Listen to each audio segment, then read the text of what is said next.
What's going on, everyone? Jeremy here from the Quartering, and no fun allowed in the RPG world. Now, if you've been following things with Dungeons and Dragons and really Wizards of the Coast in general, they have increasingly been pandering to a specific group of people.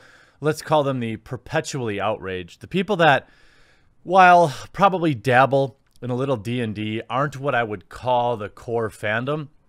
We saw a perfect example of this past week when the fandom, the new fandom, let's call it NU fandom, turned on wildly popular Critical Role for daring to play a hilarious meme RPG, Feast of Legends, put out by Wendys. That's right, to follow along the same lines as we saw with the KFC dating sim, Wendys put out what appeared to be just a fun, good-hearted RPG that you could play once or twice and have a good time. The fight against Frozen Beast, Feast of Legends. The nation of Frestovia has been the lone beacon of hope in the land of beef, in Beef's Keep, for decades. However, the Ice Jester and his rogue gallery of frozen fiends threaten Queen Wendy's reign of prosperity. Prepare your heroes for the adventure. A tabletop RPG presented by Wendys, by the way, entirely free. Nobody is telling you to play it. It's a hilarious meme, and it's actually pretty well designed, and the rules are pretty well designed. They follow a lot of the same rules you'd find in D&D, and most people saw this as a great, funny thing. And on top of that, Critical Role's episode was widely loved by most people who aren't perpetually offended. Why? Why were they perpetually offended? Well, we'll get to that in a second. It's about tomatoes. You started to see some of the articles, should the Wendy's Critical Role partnership bite the big one? And of course, after being berated by pseudo fans on Twitter for several days, Critical Role not only apologized, but donated all the funds to Farm Worker Justice, a charity that allegedly owns the man. The original text of the article starts, corporations have controversies. They can't escape them. It goes back to the old adage, you can't please all people all the time. Restaurants catch a lot of heat these days. Chick-fil-A because of their founders' religious stances, contributions to bad clinics. Taco Bell because of the way their ground beef comes out as sort of a paste. McDonald's because McDonald's. That was intended to be cute. Partnership between Wendy's and Critical Role on Thursday has turned into a heated social media debate the morning after, just on Twitter, by the way, just on the perpetually offended of Twitter, not any real people. What's the problem? The tomato. The Fair Food Program is a treaty between America's big fast food chains promising to source all their ingredients from farms and factories that pay their workers equally. Wendy's is the only one of that lot to refuse the agreement. Now, that said, sure, corporations do bad things. In other news, water is wet. I don't understand why anybody is surprised by this. Should Wendy's just join this? Yeah, of course. Look, I guarantee you, if you had to raise the cost of your burgers a nickel to cover the cost, nobody would care. Their continued refusal to join that seems odd to me. They must have their reasons, though. Indeed, as Elle magazine reports, Wendy's instead ended a contract with a Florida egg center in favor of outsourcing tomato supplies from Mexico. Conditions at these egg centers are full of bad situations, we'll put that. Hashtag boycott Wendy's has been a trending topic for nearly 2 years, with repeated calls for the company to join the FFP, that's the Fair Farming Program, and return the tomato harvesting to America. By the way, I would support that 100%. Again, you have to separate real life from literal fantasy, in this case, D&D. Critical Role has been fervent in spreading the message of equality and love. Fans are understandably upset at this particular business deal. Look, I've been on the record before in the past saying, I'll take just about any ad because at the end of the day, you can't control who runs ads before, in the middle, or after your videos anyway, so you might as well make your money. People have every right to not support it. People have every right to not go to Wendy's. People have every right to not tune out. But To demand them refund the money is absurd, and of course, it will never please anybody, which is exactly what we're going to take a look at. Sam Riegel did an awesome job, as he always does, making the One Shot Thursday an exciting and pun-filled experience to help advertise the sponsor, but the brand's credibility has been dinged by this, their biggest brand name sponsor to date. You can unring the bell, of course, but you can muffle the reverberations. In the past, that would be the only Wendy's Critical Role partnership, at least until Wendy's makes more of an effort to be socially responsible. Let's take a minute here and remind people that Critical Role has taken money from giant, super huge mega corporations like Hasbro, Wizards of the Coast, from Blizzard, from their show is hosted on a platform which is owned by Amazon. There are endless ads in their videos from giant, super huge mega corporations. The people upset about this probably shop at Walmart or some other big box store. I mean, this is such selective outrage. I don't even know what to do. I mean, it's hilarious. The idea that this is all, they're faux offended by their tomatoes. Why don't you just not shop at Wendy's and let them take the sponsorship anyway? I mean, ideally, not ideally, but I don't think this is going to sell many spicy chicken sandwiches or any other type of meals from Wendy's. And you know what? You could go to Wendy's and not buy the tomatoes. I mean, there's any number of things you can do here. The Feast of Legends tabletop RPG, widely loved with a significantly positive like to dislike ratio, and you have actually a well-balanced game. Last month, KFC released a dating sim. Now Wendy's has put together a tabletop RPG, and here we go again. I'd rather not help a fast food chain plug its grub, but unfortunately, the Feast of Legends is really well put together, and I might want to play it just a little bit. By the way, again, it is free. I'm only familiar with Wendy's through Twitter, where there are sassy brands that won't shut up, and I hate it. By the way, most people don't. Most people love it. Most people think Wendy's is the gold standard in Twitter accounts. I was looking forward to hating this too, but instead I'm forced to acknowledge the art is excellent, the classes are creative, and the adventure seems pretty elaborate. And you've got to save the world from McDonald's. Known in the Feast of Legends as United Clown Nations, it's definitely a threat. I mean, how isn't this awesome? Wendy's puts out an RPG that, again, is free to play. It's full of hilarity and of good time for people that like TTRPGs or anything like that. But you can't have nice things in today's world.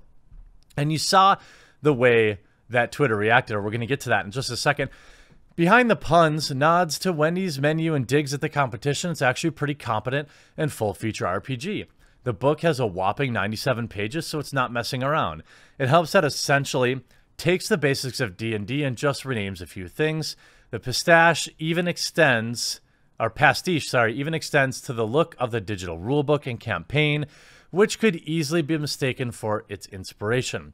It'd feel a bit silly telling people to dip their feet in the world of RPGs for the first time to check out a fast food advertisement, but the rulebook is surprisingly elegant adaptation that simplifies a few things while keeping the important bits from D&D 5th edition. You could do a lot worse. There are better alternatives, of course, and while some of them are expensive, the basic rules for D&D are, like Feast of Legends, free. If you fancy toppling the McDonald's empire, you can get everything you need here. Seems like a perfect thing, except when you spend any time on Twitter and look at all the outrage. Wendy's is now a TTRPG company and deserves the same kind of scrutiny we give any other such. They came into our house and fail on pretty much every count. Employee treatment, political stances, the works. By the way, none of these things are relevant to whether or not a game is good. I mean, you can choose to support a company or not. I mean, if they treat their employees like trash, then, you know, I would generally stay away from it. But nonetheless, here we go with the shaming. Critical Role should be ashamed of partnering with them. This is my most shared tweet to date, so mostly I'm here for fair, mild commentary. Okay, so trying to profit off your reviews. Hi everyone, it's me, Just Jamie Dean. This is a thread about the Feast of Legends, Wendy's Critical Role, and why I've decided to step away from the D&D community. You are so triggered by a free Wendy's role-playing game that you're robbing yourself of enjoying it. I've had my reservations about direction, priorities, and focus of parts of the community for a while now, but this Feast of Legends thing has really shown me that this is not a place I belong. Yeah, probably not. Probably not, because most RPG groups, D&D groups that I've been a part of, or you know, Warhammer RPGs, yeah, things get a little spicy, and apparently you can't handle that. Watching this community, who claims to be all for inclusivity and equality, rally around the advertising campaign of one of the grossest mega corporations on the planet, a corporation who actively rails against human rights in its supply chain, has been horrifying. In 2011, the Fair Food Program was installed to protect and ensure rights and conditions of farmers and suppliers in the workforce supplying major fast food chains. All major fast food corporations came on board with the exception of Wendy's. In response, Wendy's actually moved their business away from suppliers involved in programming, outsourcing to foreign suppliers that exploited. You don't know this, by the way. I'm not sure this is a benefit or a proven thing, so I'm going to skip that. Wendy's went as far as to say that women protesting the move were simply members of the Me Too movement looking to advance their interests. Again, citation, please. Maybe they did say that. I don't know. I haven't seen any of it. Discovering that Critical Role, a beacon of love and equality, had entered into a sponsorship with the slimy corporation, helped push their ludicrous advertising campaign. Absolutely horrified. I mean, how do these people even walk down the street? I don't know how they ever leave their house. That's probably why they have 8 to 10 roommates, several ferrets, hamsters, and cats in a studio apartment above a out-of-business Chinese restaurant where they get their food Ubered there by the boatload. All I could say is Critical Role is a company that raised nearly $12 million on Kickstarter when they had a goal of somewhere near $750,000. I don't necessarily feel bad for them, especially since they pander to this crowd actively, and this is what you get.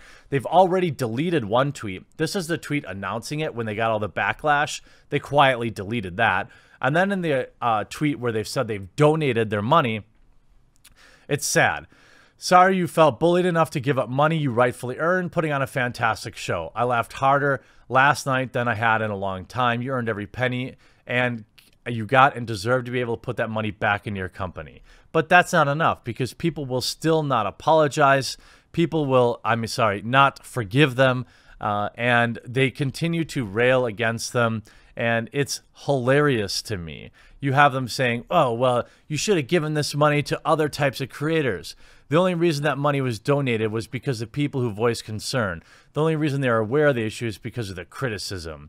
We love you. The voices of outrage and criticism are loud, but they do not speak for everyone. I mean, okay, but they still haven't. Again, apology not accepted. They acknowledge the issue, actually apologize, and explain how they're going to avoid these issues in the future. Imagine your viewers making these kind of demands from you. I would just never be a part of that. It's ridiculous. This whole thread is a bunch of self-important do-nothings demanding that they bend the knee to them for quote-unquote reasons. And most of this is full of absolute hilarious SJW nonsense. They said they donated the profits, not the proceeds. So the team's getting paid for their work, and whatever's left over is going to charity. That's a fair assessment. Their money, their call. True. I mean, that's true. There are some people who support them, of course. And I suppose, I support that as well. But last night, here's one of the replies that I thought was absolutely hilarious. I'm quite aware that animation is expensive, yet somehow they were able to set a $750,000 goal at start. $11 million is just absorbent. Blaming them for raising too much money, by the way. Particularly when a large studio isn't taking a cut, and just the fact that they raised that sum and that quickly with the vast majority of TTRPG designers and AP professionals, parentheses, particularly non-white ones, are struggling to get by. Yes, that's right. Shame on you for your success, Critical Role. This is, of course, the fandom you've cultivated with your many virtue signaling posts, and I'm fine standing on the sideline and having a good laugh.